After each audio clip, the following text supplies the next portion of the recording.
porque hoy estaba leyendo algo y me sorprendió por las vueltas de la vida. Uno ha vivido mucho y entre otras cosas me di cuenta hoy que del 2001, más o menos, ¿no? Del 2001 ya estamos casi a 20 años. Estamos a diciembre de este año, si es que llegamos, toco madera, se habrán cumplido 20 años de la última gran revuelta popular, grande, digamos, que tumbó un gobierno.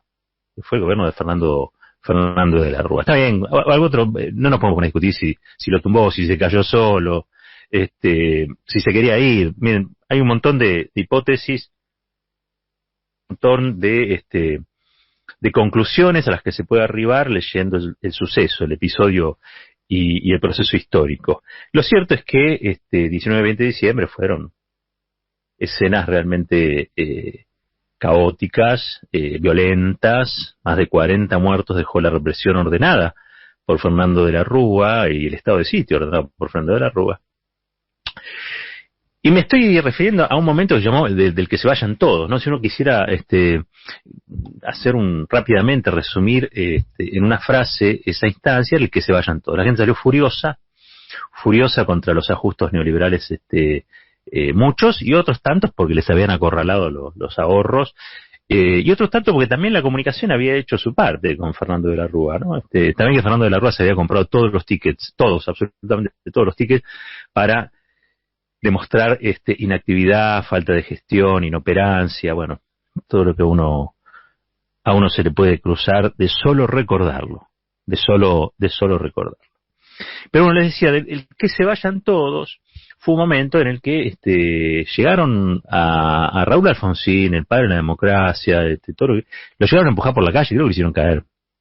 Como a él, a muchos otros. Había una furia imposible.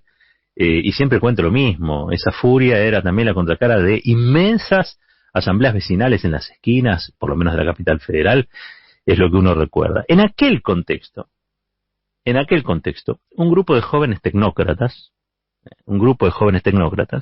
fundó un partido político que se llamó 1810, 1810, ¿sí? Ese partido político estaba integrado, entre otros, por, ya les cuento, Marcelo Bomrad, que era un ex UCD, el abogado Sergio Gregov, un empresario, Darío Curatola, Gastón Manes, y el más verborrágico de ellos, un tal Facundo Manes. 1810. Se llamaba la agrupación. Ellos se definían como jóvenes tecnócratas, jóvenes profesionales que tenían que ocupar espacios en la política para que no volvieran los políticos, porque era el momento, insisto, del que se vayan todos. Entonces, los políticos tradicionales al tacho de basura de la historia, acá llega la nueva generación de tecnócratas. Más o menos famosos, iba a decir célebres, pero no, se hicieron más o menos famosos porque su primera acción política fue escribirle una carta a George Bush. ¿Se acuerdan de George Bush, hijo del presidente de los Estados Unidos? ¿Se acuerdan del ALCA, cuando Néstor le toca la piernita? Bueno, le escriben una carta a George Bush en el año 2002, había arrancado 2002. Y este cerebro, que es Facundo Manes, junto con su hermano y los otros jóvenes tecnócratas, que no podían ocultar su enorme liberalismo en sangre, le escriben una carta al entonces presidente de los Estados Unidos pidiéndole que no aprobara envíos de dinero al gobierno de Eduardo Valde mientras la Argentina no hiciera las reformas estructurales que necesitaba, refiriéndose así al recorte del gasto público y la reforma que por entonces reclamaba el salario.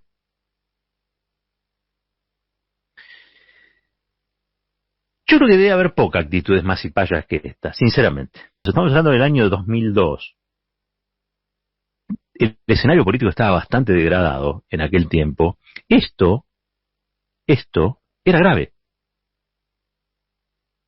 Jóvenes tecnócratas, muy liberales ellos,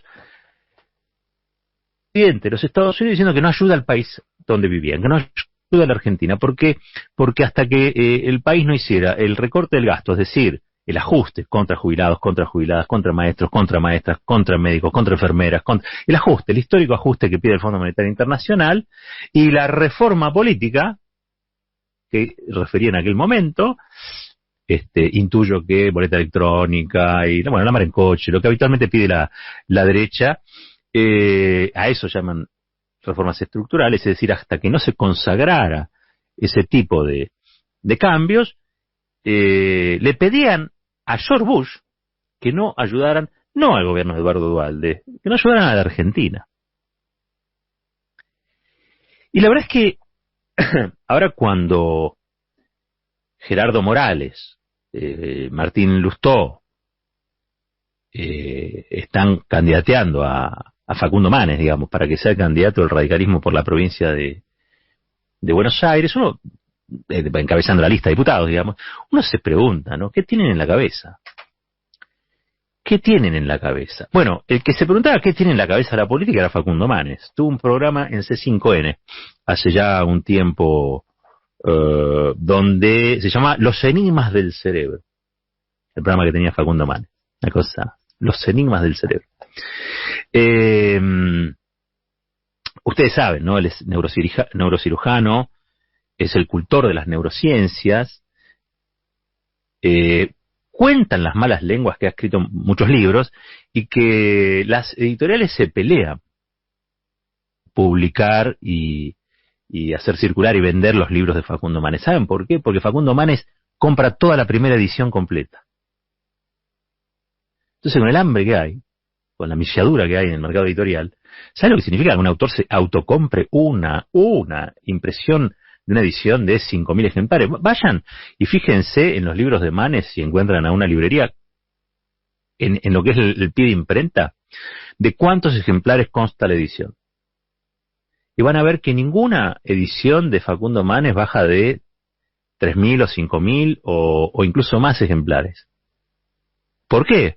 Porque le metían muchos ejemplares a la primera edición, porque era la que compraba el propio autor. Es un gran negocio para las editoriales, por eso vende libros. Nadie va a pensar seriamente que Manes se convirtió en un autor de libros porque hay demandas sobre lo que piensa o lo que dice. Yo no estoy diciendo que no sea interesante, pero la verdad es que su expertise fue, primero que nada, transformarse en una marca. Porque en C5N, con sus libros, con el buen trato que se le dispensa habitualmente en la comunicación concentrada a un joven neoliberal que hace 20 años atrás pedía en contra de la Argentina, ustedes imaginarán que eso se va recreando. En la Argentina hace política Lilita Carrió, así que Facundo Manes tranquilamente puede hacer política, ¿no? Una de las emisiones del siglo que tenía en C5N se llamó Política y Cerebro, ¿sí? Y allí analizaba cómo influye el poder y el clima de elecciones, entre otros factores, en el funcionamiento cerebral. Un poquito de síndrome de Ubris, nada más que acá ya está fijado en la cuestión neurocientífica, ¿sí? Da un paso más adelante Manes que Nelson Castro. Nelson Castro no pudo dar el paso a la política. Nelson Castro se quedó solamente en el tratamiento a distancia de dolencias de Cristina Kirchner, pero no pudo dar el paso a la política como sí lo dio Manes. Manes sí atendió a Cristina Kirchner, porque Manes fue el que la operó a Cristina Kirchner, o monitoreó, ¿se acuerdan la operación de la subdural de Cristina Kirchner? Esto fue, ya les digo, lo tengo por acá anotado en algún lugar. Él era el capo, ¿sí?, de la Fundación Favaloro, de los neurocirujanos de la Fundación Favaloro. Esto fue un 12 de agosto, todavía Cristina era presidenta desde ya, por supuesto. Bueno, no tengo la fecha exacta, pero allí él intervino, digamos, a Cristina Kirchner de alguna manera. No sé qué aprendió o dejó de aprender, pero le ganó en eso a Nelson Castro. Nelson Castro nunca le pudo poner una mano encima a Cristina Kirchner. Tampoco, estaba ahí, simplemente miró, pero estuvo cerca. La verdad es que a mí me llama la atención porque Facundo Manes tiene casi todos los atributos que hoy necesitan las corporaciones. Es un médico en un momento de pandemia, es un neoliberal en un momento donde le cuesta al neoliberalismo tener figuras. Recordemos que María Eugenia Vidal salió corriendo de la provincia de Buenos Aires, porque claro, una cosa es perder una vez, otra cosa es perder dos veces, ¿no? Tiene, me parece, esa pátina que algún sector de sectores medios, fundamentalmente, esa pátina de los tipos que no provienen de la política, como bien él mismo afirmaba en su momento, aunque están muy involucrados en la política, porque ya en el año 2012 participaba de actividades con Ernesto Sanz. ¿Se acuerdan de Ernesto Sanz? Que dijo lo de que la plata de la UH se iba por la canaleta de la droga. Bueno, entonces ya participaba de esas cosas con el radicalismo y con Sanz en particular. Y parece que esto es lo que están estudiando los genios del marketing, están estudiando que aquellos que hoy son médicos pueden garantizar votos. Dicen que Gerardo Morales en Jujuy ganó porque llevaba al que era el jefe del comando sanitario de la provincia a todos los actos. Dicen eso. En realidad, Gerardo Morales ganó, entre otras cosas, porque tiene presa Milagro Sala, ¿no? Digamos todo. ¿Y por qué ganó de esa manera? ¿Qué? Si hoy La Nación salió con mucha hazaña a decir que Milagro Sala sacó menos votos que no sé cuándo, que yo... Que hago un paréntesis, de paso. Qué feo ufanarse de ganarle a alguien porque lo tenés preso. Qué feo. Eso creo que lo hacía Macera con los detenidos desaparecidos que estaban en la ESMA. Que el radicalismo se enorgullezca de que tiene a Morales y que ahora suma a Manes, porque Morales vino, lo primero que hice, le dio el apoyo a Manes. Le dio el apoyo a Facundo Manes. ¿Sí? Está tratando de recuperarse el radicalismo, entonces quieren de algún modo emular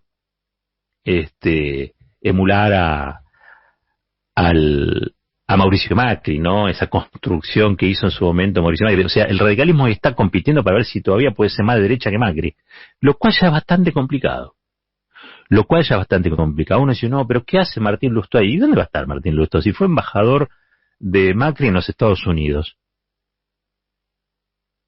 Tendrá otra, si se quiere, otra imagen, una imagen más fresca por los rulos cuando los tenía, qué sé yo, pero la verdad, a mí me parece que se están juntando todos allí en el radicalismo, los que quieren empezar a discutir, ¿saben qué? Bancas quieren discutir, porque la banca viene con un sueldo, el sueldo viene con asesores, los asesores vienen con autos, bancas quieren discutir. Y sobre todo, sí, están preocupados porque el Frente de Todos no consiga mayorías parlamentarias. Bueno, están tratando de ver cómo lo hacen. Ahora, para terminar, porque Facundo Manes no solamente es todo lo que dijimos acá, también es el hombre que incorpora a Ramiro Agulla como su jefe de campaña en materia de marketing electoral. ¿Sí? ¿Se acuerdan de Ramiro Agulla? Bueno, imagino que alguno ya lo tiene presente por su latiguillo que nos costó 40 muertos en la Plaza de Mayo, que era dicen que soy aburrido. Ramiro Agulla fue claramente el jefe de campaña, asesor de marketing político fundamental que tuvo Fernando de la Rúa para llegar a presidente. ¿Sí? Había hecho muchas cosas, porque venía de la publicidad, es el tipo que mete la cuestión de la publicidad de productos comerciales habituales en la escena política, en el escenario de la política. No era el primero, pero sí es el que llega en un momento en el que todo el desarrollo vinculado al marketing político tenía como un universo abierto, ¿no? Se estaban ensayando grandes cosas, ¿no? Por ejemplo, siempre se dice que Raúl Alfonsín, ¿sí?, contó con David Rato. David Rato fue el que hizo el eslogan que era RA. Era un óvalo con la bandera argentina y decía RA, Raúl Alfonsín, República Argentina, se podía leer, ¿no? Eso fue David Rato, el publicista de Alfonsín. Desde David Rato a Ramiro Agulla, bueno, lo que pasó en el medio es que David Rato no pensaba que él podía ser un presidente. Ramiro Agulla es de la generación de publicistas que sí pensaban que podían ser un presidente. Como tantos otros, como Durán Barba también, ¿no? O sea que vos agarrás, incorporás ciertos elementos del marketing que habitualmente se le pone a cualquier producto de la góndola, se lo pones a una persona y ¿quién te dice en las sociedades de hoy donde la política está tan devaluada y quizá impera más la imagen, el latiguillo, la anunciación cortita, etcétera, etcétera, llegás a ser presidente. Bueno, Fernando de la Rúa fue eso. A Fernando de la Rúa, hay que decirlo, Agulla le permitió posar casi, no estoy diciendo cómo, casi como progresista junto a Chacho Álvarez. Tipo más conservador y rancio del radicalismo balvinista. Un día era casi un candidato socialdemócrata, cuando en verdad el socialdemócrata del radicalismo era Alfonsín.